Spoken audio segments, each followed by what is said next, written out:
President Trump and his administration dodged attacks this week from a new book by Bob Woodward, as well as that anonymous op-ed in the New York Times. And campaigning for the midterm general elections got underway as well. Here's One America's Neil W. McCabe, who has more on the busy schedule at the White House.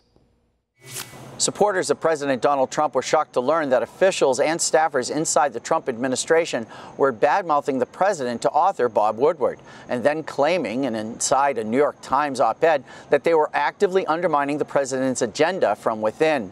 Nearly 24 administration officials denied writing the New York Times op-ed, including Defense Secretary James Mattis, whose deputy press secretary issued a statement. The president told reporters that he expected Attorney General Jeff Sessions to conduct an investigation into who wrote the New York Times op-ed because it betrays a thought process and behavior that is inconsistent with holding a security clearance. Kentucky Republican Senator Rand Paul called for members of the administration to submit to lie detector tests.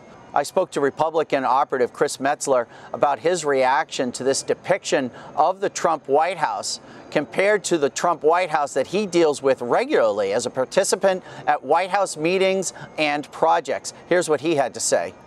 Listen, all of this stuff about stealing documents off the president's desk and all of this kind of paranoid, ridiculous nonsense simply doesn't happen.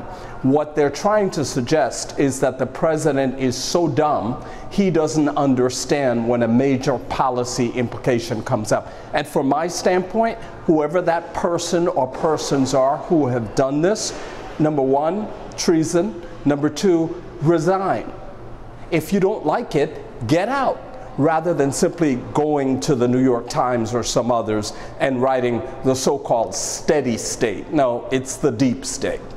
Although the initial reaction from Washington was the shock at such blatant disloyalty, now the concern among conservatives in Washington, especially on Capitol Hill, is that the Republican establishment is joining the effort to tank the Trump administration going into the midterms.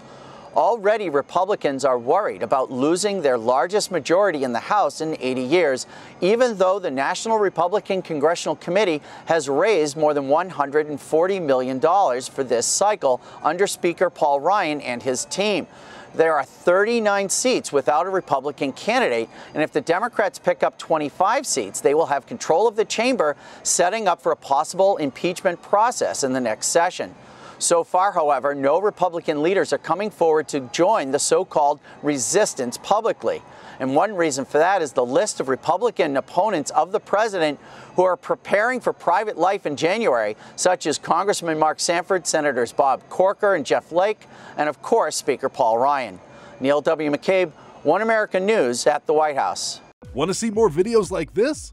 Click on the link below and subscribe to One America News on YouTube. And call your cable provider and kindly demand that One America News is added to your lineup. Call and subscribe today.